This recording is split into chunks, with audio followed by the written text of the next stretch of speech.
ने काल ने सोचा भाई ये तो बहुत बात बिगड़ी। कहने लगा जोगजीत नीचे तो जब जागा ना मैं तुझे जाने दूंगा, तुझे भी मार देता हूं। एकदम झपट्टा मारा परमात्मा को मारने के लिए, अपना छोटा भाई बड़ा भाई समझकर। तब आदरणीय धर्मदास साहिब जी को भी परमात्मा मिले थे, जैसे गरीबदास साहिब जी को मिले थे। धर्मदास साहिब जी को परमात्मा ने बताया था कि धर्मदास जब मैंने ऐसा कहा तो इस काल भगवान ने, इस ज्योति निरंजन ने, 21 ब्रह्मांड के स्वामी ने मेरे को मारने के लिए उग्र रूप बना के मेरे ऊपर झपट्टा मारना चाहा। धर्मदास जी से परमात्मा कह रहे हैं मैंने सतनाम का नाम सुमरण कर दिया समाज से, और उस सुमरण में इतना बल है धर्मदास, ये भूत प्रेत पितर और ये देवता राक्षस भैरव बैताल और ये काल तक निकट नहीं आ सकता। भैरव बैतालों का तो जिक्र की है, मैंने ऐसा सिमरण कर दिया। एक बार सांस का लगा रहा, ऐसे गिर गया नीचे जाकर, दूर पड़ा धराम जैसी, और इतना विवश हो गया ये काल धर्मदास जैसे पक्षी की पांख कट जाती है और पड़ा पड़ा तड़पता है, उसका और कोई विकल्प नहीं, उड़ नहीं सकता वो। ऐसी स्थिति होगी, इस नाम में इतनी ताकत है। और फिर जब इसने देखा कि इसके पास जबरदस्त मंत्र है, ऐसे तेरी पार बसावेगी नहीं, तेरा बल नहीं चलेगा, तो उसने चापलूसी का सहारा लिया। किसने? इस काल ने। नीचे सरक सरक कर मेरे पैरों में आकर गिर गया, पैर पकड़ दिए और कहा जोगजीत तू मेरा बड़ा भाई, मैं तेरा छोटा भाई, छोटे तो गलतियां करते हैं और बड़े अक्षमा किया करते हैं, मुझे बालक जानकर माफ कर दो, मैंने आपके साथ दुष्टाई की, मैं मूर्ख हूं, बख्श दो मुझे। तब पैर पकड़ लिए, रोने लग गया। तब परमात्मा ने कहा, धर्मदास जी से बता रहे कि मैंने कहा कि छोड़ दे, फिर माफ कर दिया तेरे को। तो उसने कहा, काल ने कहा कि जी मुझे कुछ असुविधा है मेरे लोक में, आप तो समर्थ हैं, पिताजी का आदेश लेकर आए हो, वही आपके पास पावर है, मुझे कुछ सुविधाएं और प्रदान कर दो। तो परमात्मा ने कहा अपने पुत्र जोगजीत के रूप में खड़े हुए ने कि मांग के मांगता है भिखारी। तब ज्योति निरंजन ने कहा कि वचनबद्ध हो जाओ प्रभु, तब मांगू। परमात्मा ने जोगजीत रूप में खड़े कहा कि ठीक है मांग, मैं वचनबद्ध हो गया, मांग ले। छोड़ दिए, पैर हो गया खड़ा। इतना भी था, यहाँ तो बस काम कहते हैं काम सरा, और बस एकदम खड़ा हो गया। कहने लगा अजी 3 युगों में जीव कम ले जाना, और चौथा युग जब कलयुग आवे तब तो शरण जीव बहु जावे। ऐसा वचन हर मोय दीजे, तब तुम गमन संसार ही कीजे। ऐसा वचन है भगवान मुझे दे दो, तब आप नीचे संसार में जाना। तो परमात्मा ने कहा ठीक है भाई। और दूसरा ये कहा कि आप अपना ज्ञान देकर अपना बनाना, बाई फोर्स ना लेना, बलपूर्वक किसी को अपनी शरण में ना लेना। परमात्मा ने कहा ठीक है। ये तो मालिक को पता ही था कि मेरे ज्ञान को जो स्वीकार करेगा वही तो मेरे साथ लगेगा, और जो मेरे ज्ञान पर आधार नहीं रखेगा तो वो मेरा हो ही नहीं सकता। 1-2 सुविधा मिल भी जाएंगी तो फिर छोड़ कर भागेगा। परमात्मा ने कहा ठीक है।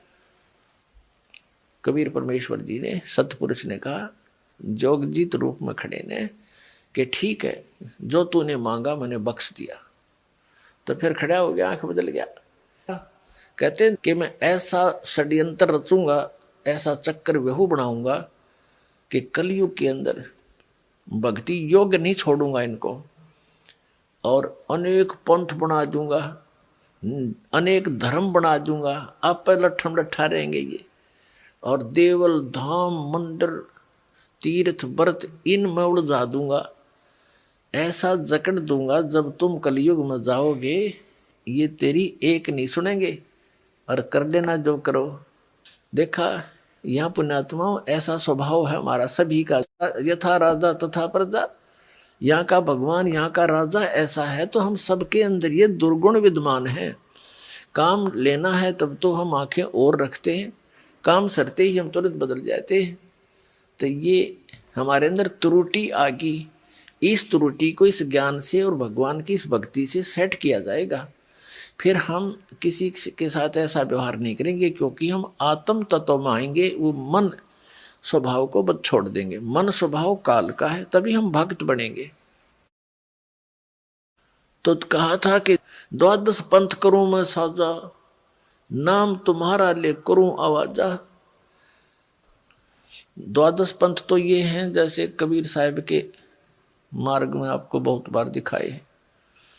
और कहते हैं और अनेक पंथ चलाऊं, या विद जीवों को भरमाऊं, तीर्थ व्रत और तप मन लाऊं, देवल देव और धाम पुजवाऊं, या विद जीवों को भरमाऊं, जाओ जोग जीत संसारा और जीव न माने फिर कहा तुम्हारा। कहते हैं फिर बेशक चले जाइयो कलयुग में, जाओ जाइयो जोग जीत संसारा, जीव न माने कहा तुम्हारा, जीव तुम्हारा कहा न माने, और हमारी ओढ़ हो बाद बखाने। तुम्हारा ज्ञान कोई नहीं सुनेगा और मेरे वकील बन जाएंगे सज्ञान के, ऐसे कैसे है, तो कहां से लाया है। परमात्मा ने कहा ठीक है, जोगजीत रूप में परमात्मा ने कहा उस काल को कि ज्योत निरंजन, जब कलयुग 5500 वर्ष बीतेगा, परमात्मा ने वहां अपने आप को छुपाकर कहा कि फिर मैं अपना एक महापुरुष भेजूंगा, महान आत्मा भेजूंगा और उसको पूर्ण मंत्र दूंगा, कंप्लीट कोर्स दूंगा जो मेरी आत्माओं तक वो पहुंचाएगा, और मैं उसके साथ रहूंगा गुप्त रूप में, और कालत्री एक नहीं चालन दूंगा। अगर तू गलती करेगा, तेरे वचन होंगे और तू फिर भी टांग अड़ाएगा, तो फिर तेरी खैर नहीं है, समझ लेना। तब इसने कहा था कि परमात्मा जब तुम वहां जाओगे कोई जीव तेरे बात ज्ञान न सुनने वाला नहीं मिलेगा, उससे पहले मैं नकली पंथ चला दूंगा। पहले तो कबीर कबीर नाम से चलाए 12 पंथ, फिर यो राधा स्वामी पंथ का बीज काढ़ने बो रखा है और दुनिया डबो दी, करोड़ों व्यक्ति फंसा दिए काल के जाल में। कह का पता नहीं उन्हें सतलोक के बारे में। कहते हैं नाम क्या देते हैं, 500 नाम काल के जाप करवावे, टिकट दे रखी है अफ्रीका की, और बात करें अमेरिका की, इन टिकट तो दे रखी है यहीं रहने की, यानी यहीं के मंत्र इस जन्म मरण की व्यवस्था के, और बात करें सतलोक जान की है कोई बात है इनकी। 500 नाम काल के जानो, जब दानी मन शंका आनो। घट रामायण के अंदर तुलसीदास हाथरस वाले ने स्पष्ट किया हुआ कि 500 नाम तो काल के हैं, और इनसे भिन्न छठवां नाम वो सतनाम है, और उनसे भिन्न फिर आदि नाम वो सार नाम है। और ये 5 नाम वो नहीं है, 5 नाम भी हैं लेकिन वो नहीं है जो रंकार ओंकार, ये नहीं, ये तो काल के हैं 500। वो 5 नाम हैं इस शरीर के अंदर कमल बने हुए, हमारे कमल चक्र, उन चक्रों पर एक एक देव का अधिपत्य है, उनकी लॉर्डशिप है। जैसे ऊपर के लोक हैं वहां वो देव रहते हैं, उनका कनेक्शन इस शरीर में जैसे टीवी में चैनलों से कनेक्शन होता है, ऐसे उन पर भगवानों के लोग वहां की क्रियाएं इन चैनलों से दिखाई देते हैं। और जैसे आजकल इंटरनेट के माध्यम से बिजनेस करते हैं, तो वहां बैठे बैठे अपने कंप्यूटर में कर देते हैं और वहां जाकर उनका सौदा हो जाता है।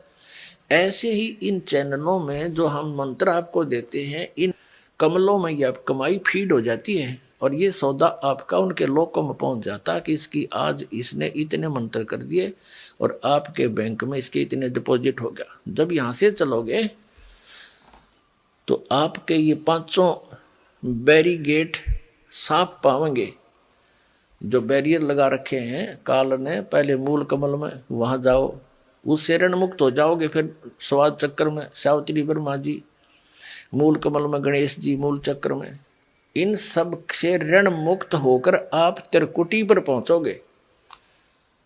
अरे राधा स्वामी वाले कहते हैं साढ़े गुरु जी तो सीधे त्रिकुटी का मार्ग दस दे, नीचे की हमने कोई आवश्यकता नहीं।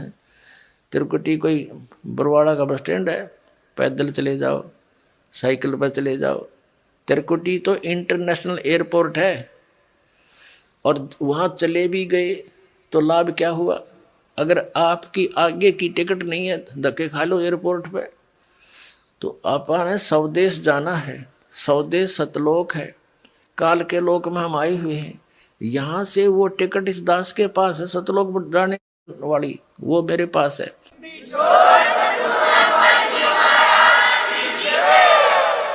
स्वदेश जाने के लिए तिरकुटी यानी इंटरनेशनल एयरपोर्ट पर जाकर के आगे प्रस्थान करने के लिए बहुत लंबा प्रोसेस है, वो कंप्लीट करना पड़ेगा, पासपोर्ट बनवाना पड़ेगा, सब नो ड्यू सर्टिफिकेट होंगे, तब तिरकुटी पर जाने का लाभ है।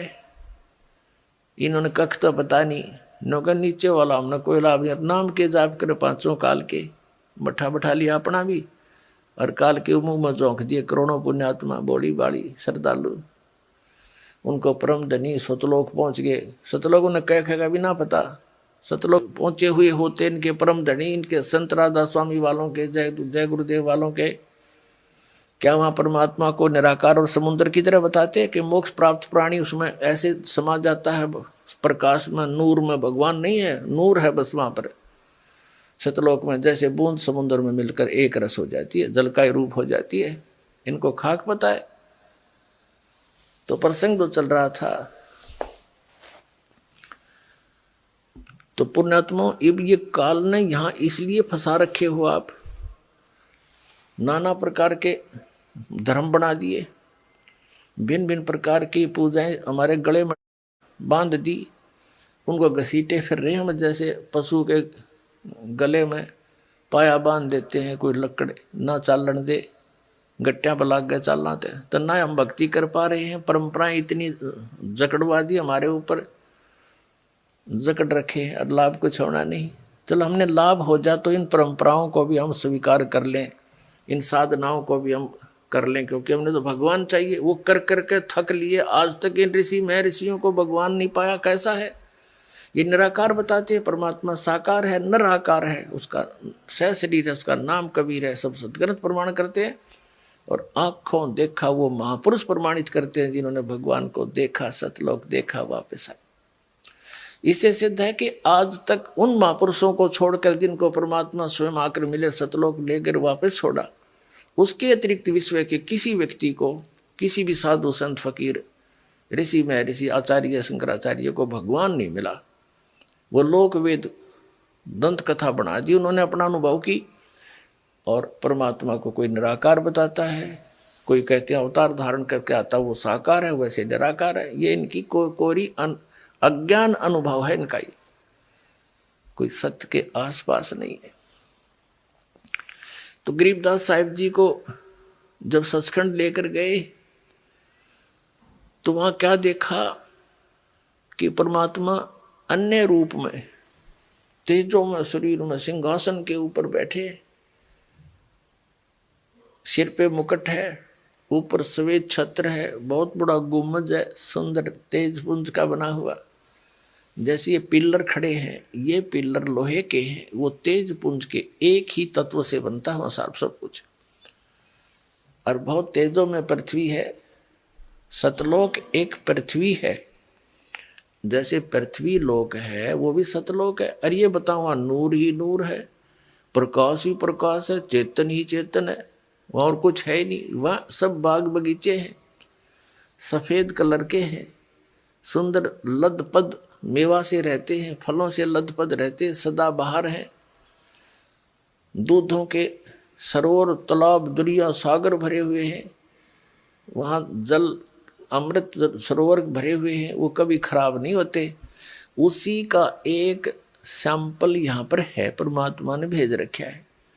गंगा का जल जो है इस पृथ्वी पर है, गंगा जैसा जल नहीं, लेकिन ये आया कहाँ से है? जिसने, जिसकी दिव्य दृष्टि ने काम किया, देखा कि वे शिव के लोक से गंगा आई। शिव के लोक में कहाँ से आई? विष्णु के लोक से आई। इससे आगे इनकी बुद्धि काम नहीं करती। विष्णु के लोक में कहाँ से आई?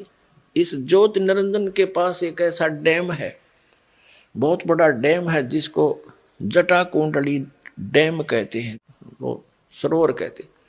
और वहां कहां से आई? सतलोक से।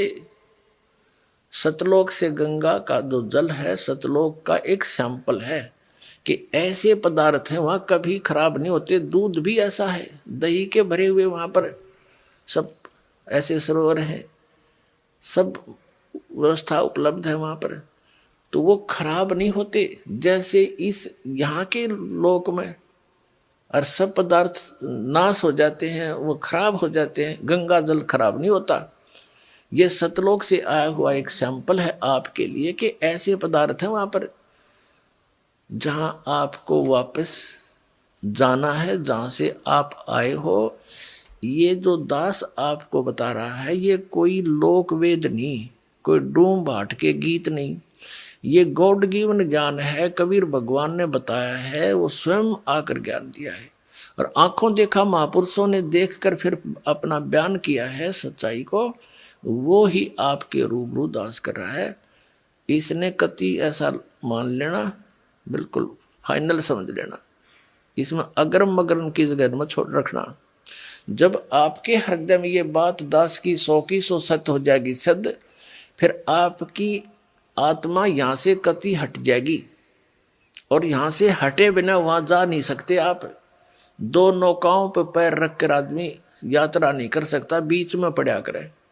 तो जैसे जब तक आप यहाँ रहो, आराम से रहो अपने बच्चों में, भाइयों में, बहनों में, माता में, जो भी आपका परिवार है, रिश्तेदारी है, लेकिन भगत बना कर रखो उन सब ने।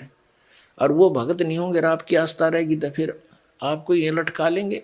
तो बच्चों को भी नाम पर लगाओ। और फिर भी कोई नहीं मानता है, दुर्भाग्य है, तो डगमग ना होना। इस ज्ञान को आधार बना के आपको ये सोच लेना चाहिए कि आप तो यहाँ रहने ही नहीं हो, आपके बेटा है चाहे बेटी, कितने अच्छे हैं, पोता है, पोती है, जोते हैं, जोती है, या कोई कार कोठी है, तो आप तो यहाँ रह ही नहीं सकते। ये आपके हैं कैसे? जब तक आप इनके साथ हो बिल्कुल प्यार से रखो। ये उस परम पिता के बालक हैं। जैसे एक नौकर रहता है, उसको ड्यूटी लगा दी जाती है धनी यानी मालिक के द्वारा कि मेरे बच्चों की देखभाल कर, और ये पैसा ले इनकी खर्चे का। तो उस नौकर को मालूम होता है उनकी कितनी केयर टेक रखता हो कि कहीं ये नाराज ना हो जाए, इनको कोई दुख ना हो जाए, शिकायत हो जाए, मालिक तेरी नौकरी से बर्खास्त ना कर दे। उसके अपने बच्चे ना होते हुए भी वो उसके हृदय से सेवा करता है उस समय। लेकिन जब उसको नौकरी से निकाल दिया जाता है और उसमें उनकी ममता नहीं होती, उसको पहले ही पता था कि ये तेरे नहीं, ये मालिक के बच्चे हैं। ये आपकी जो भूल कद मिटेगी वो तो समय आप बताएगा, लेकिन ये मिटानी पड़ेगी आपने। ये बच्चे आपके नहीं हैं, ये शरीर आपका नहीं है। कहते काया तेरी है नहीं, ये माया कहाँ से हो? और हम यहाँ अपना जीवन नाश करते हैं, चोरी करके, डाके मार के, रिश्वत ले करके। आप देखते हो मंत्री लोगों का भी इतिहास सुनते हो, और जजों के बारे में भी सुनते हो, IAS IPS के बारे में, और बहुत से इंजीनियरों के बारे में, डॉक्टरों के बारे में रिश्वत लेते हैं। धिक्कार है उनके जीवन को, उनको ज्ञान नहीं है, इसलिए विष खा रहे हैं। जब ये ज्ञान होगा जहर दिखाई देगा आपको। परमात्मा ने बताया कि तुमने उस दरगाह का मैल नहीं देखा और धर्मराज के तिल तिल का लेखा। तुमने वो स्थान देखा को ना जहां काउंट होता है, वहां छुपा नहीं सकते, वहां गवाह की आवश्यकता नहीं है। आप जो भी कर्म करते हो, आपके अंतःकरण में वो फिल्म की तरह गुप्त चित्र अंदर अंकित होते हैं, और इसकी एक कॉपी धर्मराज के दरबार में ऑटोमेटिक डेली चली जाती है। जब आप वहां जाओगे, आपकी आरडिक्स वहां तैयार पाओगी और ला के कंप्यूटर में, और आपको खड़ा कर देंगे सामने, अब देख तेरे कुक्रम और सुक्रम। वहां पूछने की, वहां ना करने की आवश्यकता कोई नहीं। इसने झूठ बोलने का समय ना मिल रहा है, अगमने ऐसा ना करे, वो तो करता दिखा है। फिल्म में जो आदमी कर रहा है सारे काम, वो कैसे करेगा? हमने ना करे, नीची गर्दन कर लेता है।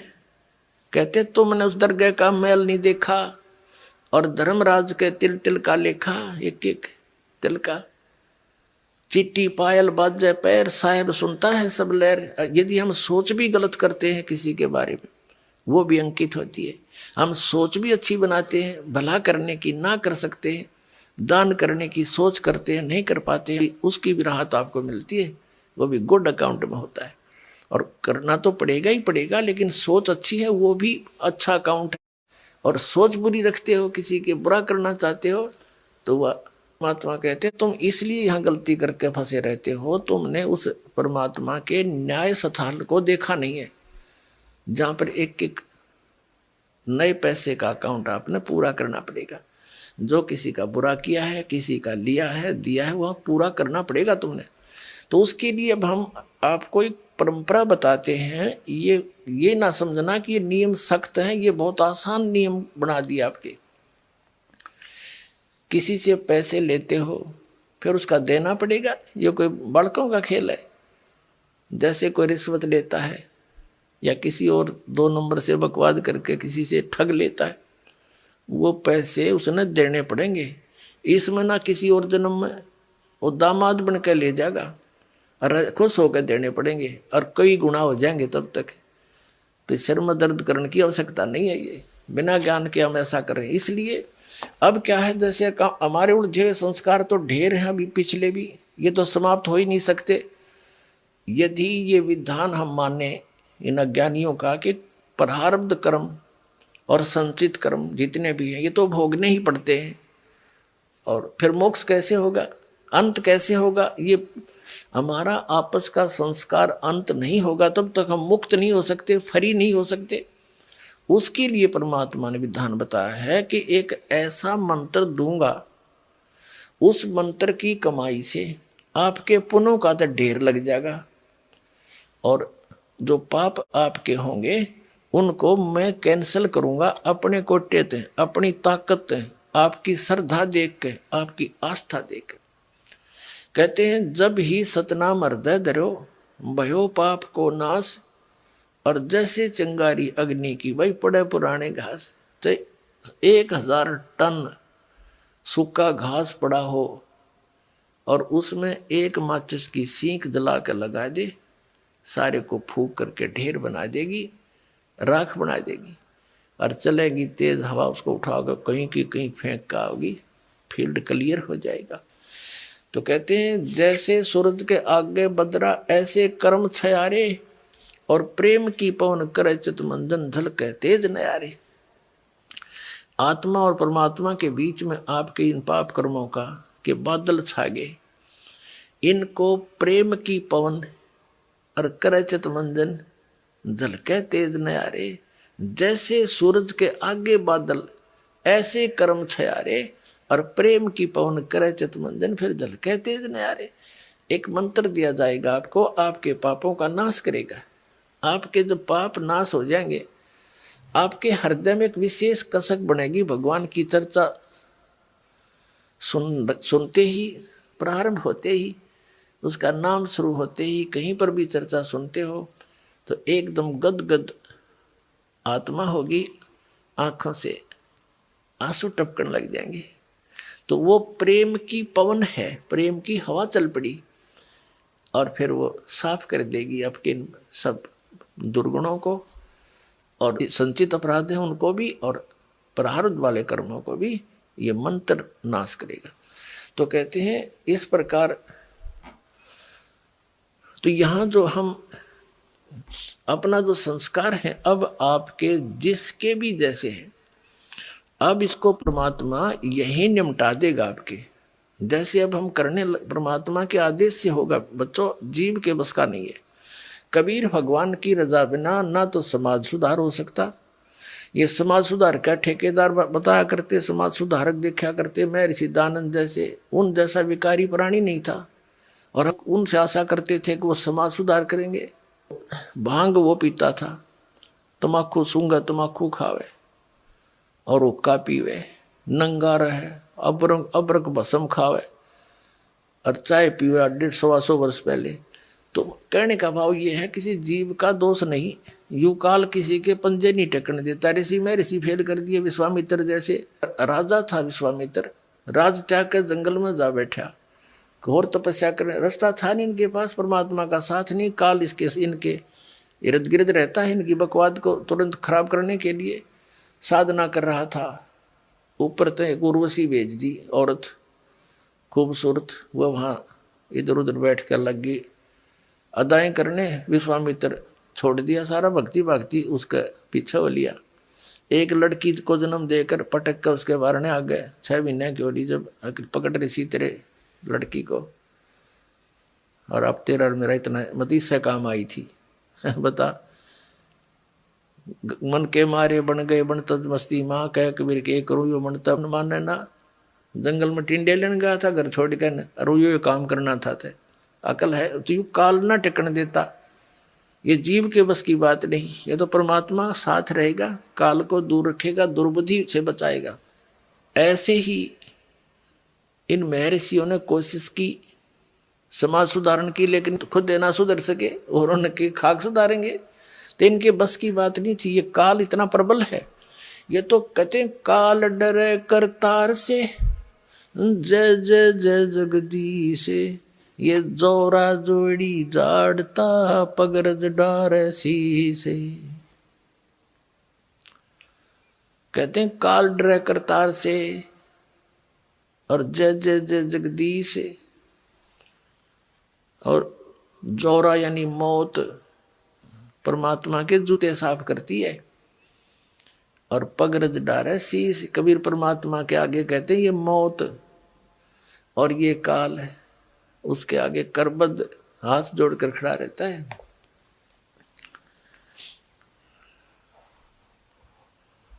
तो क्या बताते हैं, तो ये काल जो है सबको ऐसे तंग करता है। ये देखो महापुरुषों ने कोशिश की, जैसे आदरणीय नानक साहिब जी को परमात्मा मिले थे और उन्होंने प्रतिबंध लगा दिया था कि मांस शराब तमाकू छूना भी नहीं है। एक सवत समाज बना, कुछ दिन चला, उसके बाद फिर विकार आ गए। तो ऐसे अब जो समाज तैयार होगा इसमें हजारों वर्षों तक विकार नहीं समाओगे। अब ऐसा समाज तैयार करेंगे हम।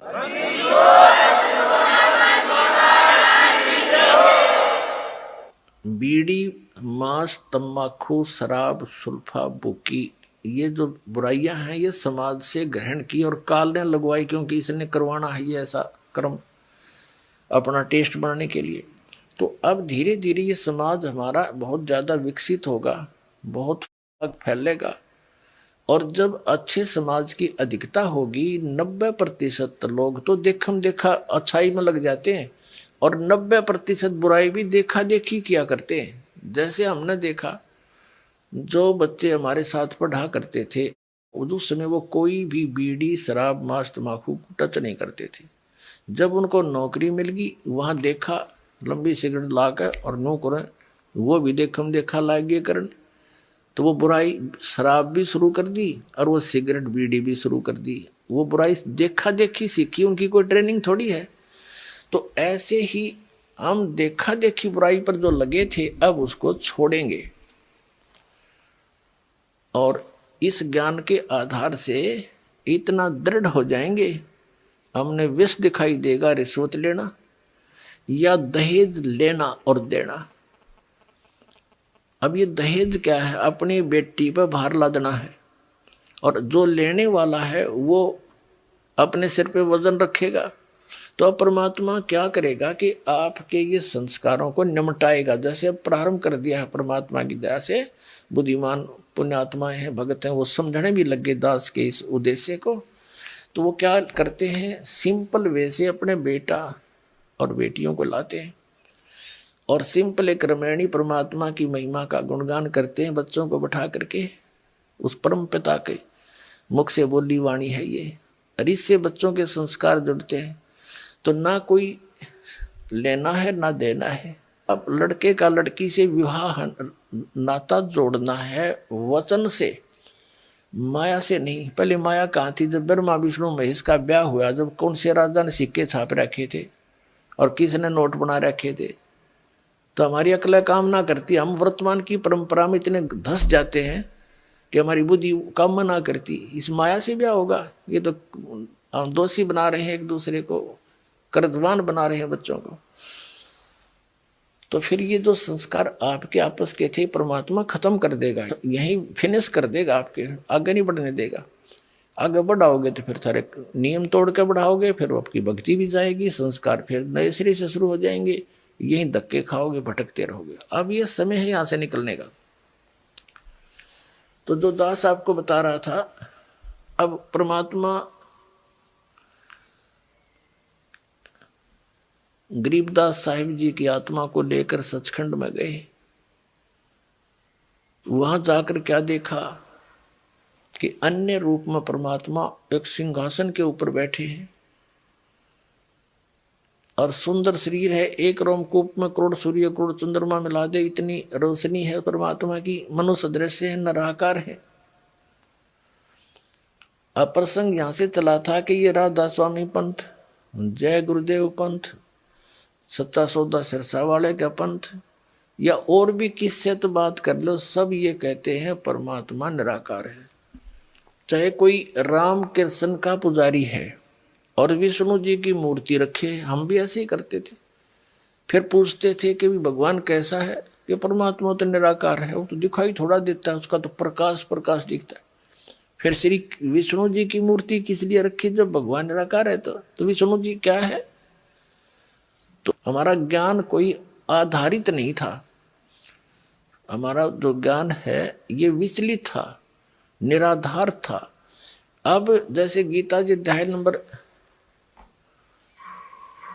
2 के श्लोक नंबर 53 में 53 में कहा कि अर्जुन, जिसमें तेरी बुद्धि भिन्न भिन्न प्रकार के भ्रमित करने वाले वचनों से हटकर एक परमात्म तत्व के तत्व ज्ञान पर स्थिर होगी, तब तो तू योग को प्राप्त होगा, तब तो तेरे में भगत के लक्षण आवेंगे, तू योगी बनेगा, भगत बनेगा। तो दास आपको ये भिन्न भिन्न प्रकार के भ्रमित करने वाले वचनों से हटाकर और उस एक तत्व ज्ञान पर स्थिर करना चाहता है। उसके लिए आप जी को सभी धर्मों के धर्म ग्रंथ आपके रूबरू करता है ये दास, और जो उस धर्म के धर्मी वर्तमान के जो प्रवक्ता हैं, वचन करता है, या अब से कुछ 100-200 वर्ष पहले तक के आ रहे हैं, जो अपना अनुभव बना करके, जो उन्होंने सारे जीवन में जैसा भगवान को जाना, सदग्रंथों को जाना, अपना अनुभव वो अलग से बनाकर चले गए पुस्तक, और उनके अनुयायी उनके द्वारा अनुभव की पुस्तक को ये मानकर ग्रहण किए हुए हैं कि ये सदग्रंथों से मेल खाती हैं, क्योंकि उन पुस्तकों में उन्हीं महापुरुषों और सदग्रंथों के नाम लिखे हैं कि उन्हीं से भी हमने ये जाना और स्वयं अनुभव भी ऐसा किया। तो दास ने उन सभी के अनुभव की पुस्तकें, उनके अनुभव के प्रवचन, जैसा कि टीवी आदि के माध्यम से, सीडी के माध्यम से, मीडिया के माध्यम से उन्होंने अपना जो प्रवचन कर रखे हैं, ज्ञान जनता में बांट रखा है, वो सारा आपके रूबरू कर दिया कि ये तो ये बतावे हैं। और दास ने ऐसा अनुभव किया है और जो वेदों से मेल खाता है, और सभी महापुरुषों को जिनको परमात्मा मिले उन्होंने जो बताया वो भी दास का मेल खाता, इनका नहीं खाता। तो इससे उनको रिजेक्ट कर दो, तो उस गलत अनुभव को, गलत ज्ञान को, शास्त्र विरुद्ध ज्ञान को त्याग के और शास्त्र विरुद्ध साधना को त्याग कर शास्त्र अनुकूल साधना ग्रहण करो। ये सारा कुछ प्रयत्न करके निष्कर्ष यही निकालता है दास कि आप उन सभी को त्याग कर, जो आपकी दिशा ठीक नहीं थी, वो शास्त्र ठीक नहीं थे, उनके अनुभव ठीक नहीं थे, वो संत अनुभवहीन थे, उनको परमात्मा प्राप्ति हुई नहीं, जिनको तुम परम धनी मानकर, महर्षि मानकर, आचार्य मानकर, शंकराचार्य मानकर उनके चिपके हुए हो, उनके पास यथार्थ आध्यात्मिक मार्ग नहीं है। आपका जीवन नाश हो रहा है, और ये प्रमाण प्रूफ देख लो। और इतना कुछ देख कर भी जो नहीं मानता है, उसके लिए परमात्मा कहते हैं वो चातुर प्राणी तो चोर हैं, जो अटपट करके दुनिया ने पीछे लगाए बैठे हैं। कहते हैं चातुर प्राणी चोर हैं, ये मूड मुग्ध हैं, ठोठ, इतना ज्ञान देखकर, प्रमाण देखकर भी उनके चिपके बैठे हैं, वो हैं मूड ठोठ, बिना अकल के, और वो संतों के नहीं काम के, उनको दो गल जोट। तो परमात्मा कहते हैं कि वो फिर हमारे काम के भी कोई नहीं, वो वहीं मरे रहो, फिर और क्या इलाज है उनका। इतने प्रमाण देखकर और फिर विष खाने की तैयारी में, तो या तो वो नशे में है या कति मूढ़मती। फिर क्या बताते हैं कि जानबूझ साची तो जय। एक भक्त ने अपने गुरु को कहा कि गुरुदेव आप संत हैं, और संत वही हो जो साची बोले। पहले तो उसने उसको तैयार किया नो विवश करने को कि ये कदे अटपट ना कर जा। और भगत भगवान के मार्ग में झूठ बोलो, भगत कैसा? कहाँ बेटा बच्चा ऐसा ही है कि आप अपनी आत्मा से बताइए जो पुस्तक ये मैंने पढ़ी है और ये आपके अनुभव के विपरीत है, या सच्ची है या झूठी। तो उसने कहा भाई तेरे को सच्ची लगती होगी तू ग्रहण कर ले, मैं तुझे बाधा थोड़ा ही कर रहा हूं, मुझे तो अच्छी लगती नहीं। तो उनको कहते हैं जानबूझ साची तजय और करे झूठ ते ने ताकि संगत है प्रभु सौपन में बना दे। इसे दुष्ट के दर्शन भी नहीं करे, सपने में भी जानबूझ कर। किस लिए? सिर्फ अपनी वो मेहनता ही ना छूटे, और कलगदा बनेगा वह मेहनता ही वहां छूटेगी। फिर मारेगा कड़ में लठ कुमार, डायमंड का बोरा कमर पर होगा। तो हमने जो भी संत महंत आचार्य ऋषि महर्षि शंकराचार्य संत हैं, ये सभी परमात्मा के लिए ही निकले हैं। अभी तक तो चलो जैसा भी हम धोखे में थे, संत भी थे और भगत भी थे। अब इस दास ने कति क्लियर कर दिया। अब इन संत महंतों ने या तो ये बताना चाहिए कि रामपाल झूठ बोल रहे हैं, एक पॉइंट गलत सिद्ध कर दो मेरा, और नहीं तो अपना कल्याण कराओ। आओ मान बढ़ाई क्या है?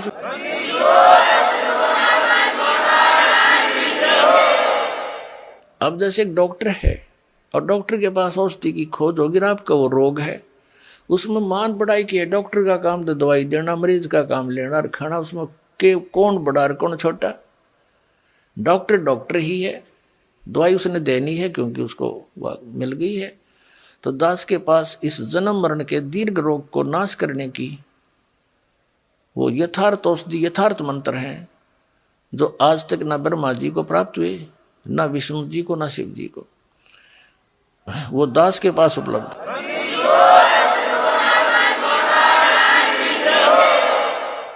तो पुण्यात्माओं, ये जितने भी सतलोक का ठेका ले रहे थे इस पंथ, इनको कुछ भी ज्ञान नहीं था। हमारे वेद बताओ परमात्मा नराकार मनुष्य सदृश राजा के समान देखने योग्य, वहां से गति करके आता, अच्छी आत्माओं को मिलता है। वो परमात्मा 3 प्रकार से सबकी देखभाल करता है, धारण पोषण करता है। एक तो सतलोक में रहकर तेजो में शरीर है उस परमात्मा का, करोड़ सूर्य मिला दे करोड़ चंद्रमा, इतना एक रोमकूप का प्रकाश है, इतना नूर है उस मालिक की पूरी बॉडी का। एक रोमकूप में इतना है तो सारे शरीर में कितना प्रकाश होगा, ये आइडिया लगाया जा सकता है। और दूसरी सतीथि में वो आते हैं, प्रत्येक युग में एक शिशु रूप धारण करते हैं, और कमल के फूल पर कोई रेत नहीं होता, गारा चिपकी नहीं होती, इसके स्वच्छ होता है, और उस पर शिशु रूप धारण करके, एक बालक का रूप धारण करके, नवजात शिशु का, उस पर विराजमान हो जाते हैं। जल के अंदर कमल के फूल होते हैं, तो नारायण जल के ऊपर आके निवास करने के कारण परमात्मा को नारायण कहने लगे। ये नारायण की जो परिभाषा है, ये उपमा कबीर परमेश्वर सत्य पुरुष के ऊपर है, लेकिन हम अन्य को भी फिर नारायण कहने लगे। जैसे भगवान विष्णु शेष नाग पर लेट गए समुद्र में, तो उसको नारायण कहने लगे। ये भी नारायण है, लेकिन रियल नारायण कोई वो कबीर साहब हैं। जैसे एक डिप्टी कमिश्नर भी साहब कहलाता है, एक कमिश्नर भी साहब कहलाता है, मंत्री को भी साहब कहते हैं, और मुख्यमंत्री भी साहब कहलाता है, प्रधानमंत्री भी साहब है, राष्ट्रपति भी साहब है। तो कहने का भाव ये है कि साहब तो सारे हैं, परंतु इन साहबों में अंतर बहुत है। और वास्तव में साहब तो हमारे राष्ट्रपति और उसके बाद प्रधानमंत्री ही साहब असलियत है, तो बाकी उनके अनुचर हैं, उनके सहयोगी हैं, ये समझ लो। तो वास्तव में एक ही है नारायण, तो कबीर भगवान सतपुरुष। तो ये दूसरी प्रकार की जो सतीथि परमात्मा शरीर की धारण करते हैं, नवजात शिशु रूप धारण करते हैं, और कमल के फूल पर विराजमान होते हैं। कमल का फूल सरोवर में होता है, वहां से निसंतान दंपति उठा लाते हैं। धीरे धीरे जब परमात्मा बड़े होने लगते हैं तो वो दूध नहीं पीते यहाँ का, ना कुछ आहार करते हैं। तो उसके लिए परमात्मा को कंवारी गायें दूध देने लगती हैं उस मालिक के आशीर्वाद से। और उन कंवारी गौओं से उस शिशु रूपधारी परमात्मा के बचपन की परवरिश की लीला उन कंवारी गायों के दूध से होती है। वो ऐसी लीला करते ही करते हैं, और यही वेद बता रहे हैं। तो ऐसी लीला की किसने है? 600 वर्ष पहले कबीर परमेश्वर जी ने ये लीला करी थी। सतलोक से आए थे, कमल के फूल पर विराजमान हुए थे, उनका कोई माता पिता नहीं है। वहां से नीरू नीमा नाम के 2 मुसलमान दुल्हा उठा ले गए थे, पति पत्नी थे। और वहां 25 दिन उन्होंने कुछ खाया पिया नहीं। उन्होंने चिंता बनी कि बच्चा मरेगा। तो परमात्मा की रजा हुई, एक साधु रूप में परमेश्वर के आदेश से एक साधु आया। वो थे भगवान शिव जी, वो पहचान नहीं सके उनको। उन्होंने बताया कि कुंवारी कबीर परमात्मा को गोदी में लिया शिव जी ने संत रूप में। तो परमात्मा बोले थे कि इनको कहो, नवजात शिशु 25 दिन के बालक बोल रहे हैं कि महाराज जी इनको कह दो एक कुंवारी गाय ले आवे और उसको वो दूध देगी, आप थपकी लगा देना, उसके कमर पर आशीर्वाद देना। ऐसा ही किया गया। वो कुंवारी गाय दूध देने लगी। कबीर परमात्मा पिया करते थे। ऋग्वेद मंडल नंबर 9 सूक्त नंबर 1 मंत्र नंबर 8 और 9 में यह सतिथि बताई है कि सर्व उत्पादक प्रभु, सब पापों का नाश करने वाला, वो 3 प्रकार से की शरीर की सतिथि से हम सबका धारण पोषण करता है। तो दूसरे प्रकार की ये सतिथि, ये नवजात शिशु रूप धारण करके आते हैं। फिर धीरे धीरे जो कुंवारी गाय के दूध से उनकी परवरिश की लीला होती है। फिर धीरे धीरे बड़े होते हैं तो छोटी उम्र में 5 वर्ष की आयु में ही बड़े बड़े विद्वानों के छक्के छुड़ा देते हैं, क्योंकि वो उपदेश करने के उद्देश्य से यथार्थ ज्ञान देने के लिए ही आते हैं। 600 वर्ष पहले परमात्मा आए थे, 120 वर्ष तक ये रहे और ये लीला करके चले गए थे। ये तत्व ज्ञान का प्रचार कर गए थे। और आदरणीय धर्मदास साहिब जी ने लिपिबद्ध करके कबीर वाणी, कबीर सागर, कबीर बीजक ये ग्रंथ बनाए थे। वो आज दास के पास उपलब्ध हैं। उनके रहस्य को भी परमात्मा ने दास को ही समझाया है। ये कबीर पंथी जो पहले वाले नहीं समझ सके, जिस कारण से ये गलत नाम जाप करते रहे। सतनाम का इनको पता नहीं, वो 2 अक्षर का नाम है, तो सभी कुछ भूला हुआ था। तो तीसरी जो सतिथि है उनके शरीर की, तीसरी है वो कहीं भी आ जाते हैं, साधु संत रूप में प्रकट हो जाते हैं। ऋषि, जैसे पहले ऋषि परंपराएं थी सतयुग त्रेता द्वापर तक, तो ऋषि रूप में आते थे, ऋषि कहलाते थे। सतयुग में सतसुकृत ऋषि, त्रेता में मुनिंद्र ऋषि, द्वापर में करुणा में ऋषि, और कलयुग में संत मता चलाया परमात्मा ने। तो कलयुग में कबीर संत, कबीर जी को कवि भी कहा करते थे। ऋग्वेद मंडल नंबर 9 सूक्त नंबर 96 96 के मंत्र 16 से 20 तक की समस्या हल कर रखी है, स्पष्ट कर रखा है कि हे परमात्मा, आप अपना गुप्त जो नाम है रहस्य वाला वो बताओ। तो 17वें श्लोक में बताया है कि वो कबीर देव है उसका नाम, और कवियों की तरह आचरण करता है। उस तत्व ज्ञान को कवित्व से, यानी पद्य भाग में बोल बोल के लोकोक्तियों के माध्यम से उच्चारण करता है, जिस कारण से वो एक प्रसिद्ध कवियों की भी उपाधि प्राप्त करता है। लेकिन वो होता है कबीर देव भगवान, वो अमर पुरुष होता है, सतपुरुष होता है। और वो सतलोक में रहता है, तीसरे भाग में, तीसरे लोक में, मुक्ति धाम में विराजमान है, सतलोक में। वहां से गति करके आता है। वही परमात्मा ऊपर से, सतलोक से ऊपर 4था लोक है, उसमें भी विराजमान है।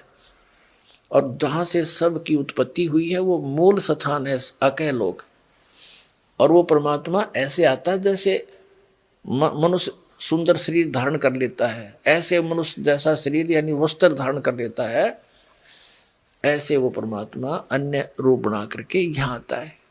तो ये लीलाएं की किसने? कबीर परमेश्वर ने। तो अब जैसे कलयुग के अंदर उस एक महात्मा रूप बनाकर, संत रूप बनाकर आए जिंदा महात्मा का, तो किन किन को मिले? आदरणीय धर्मदास साहिब जी को मथुरा में जिंदा रूप में, जिंदा वेश में, साधु के वेश में। आदरणीय मुल्कदास साहिब जी को, आदरणीय नानक साहिब जी को बेई नदी में जिंदा महात्मा के रूप में मिले, बेई नदी पर, और उनको गुप्त करके दरिया में डुबोने का बहाना करके और सचखंड लेकर गए।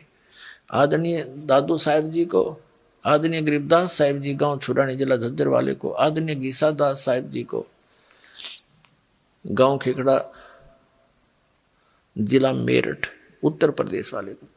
तो ये जो लीलाएं वेद सदग्रंथ बताते हैं, वो लीला किसने की? कबीर देव ने। कबीर साहब जो काशी के अंदर धानक दुल्हा रूप में रहे थे, जब वेद जिसका गुण गावे, आंखों देखा संत बतावे, वह लीला करी किसने? कबीर साहब ने। तो हुई इज गॉड, कबीर दुल्हा धानक, कबीर इज गॉड, वो कबीर परमात्मा है।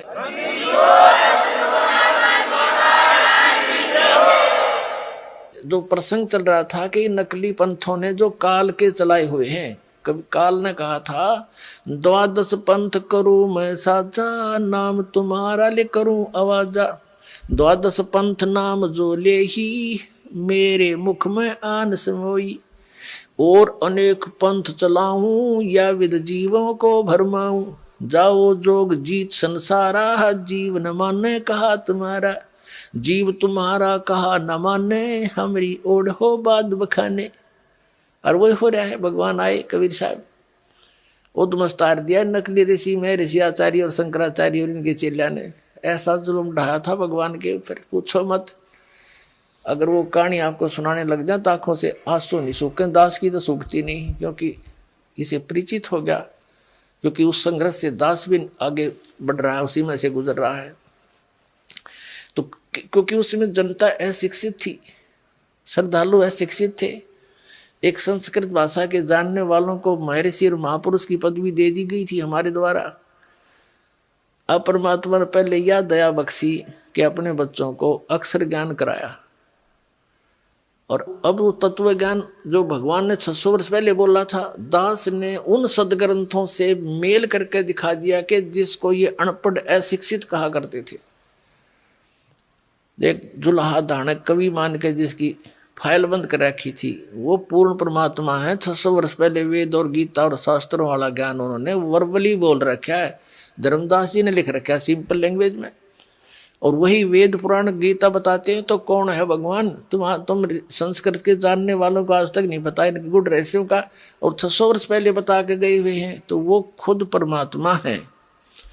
ये इस चीज से भी प्रमाणित होता है। काल ने कहा था या विद जीवों को भरमाऊं, जो परमेश्वर ने कहा था कि काल जब 5500 वर्ष बीत जाएंगे कलयुग, तब मैं तेरे साथ मिलाऊंगा दोबारा आकर के।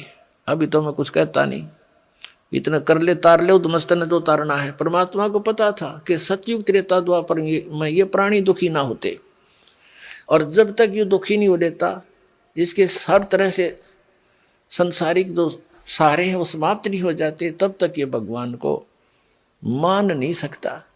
अब जैसे सतयुग के अंदर पुनकर्मी प्राणी जन्म लेते हैं, 1 लाख वर्ष की आयु होती है मनुष्य की, और सब हरे भरे सब फलदार वृक्ष लदपद रहते हैं, सभी झाड़ी झंखाड़ भी फलों से।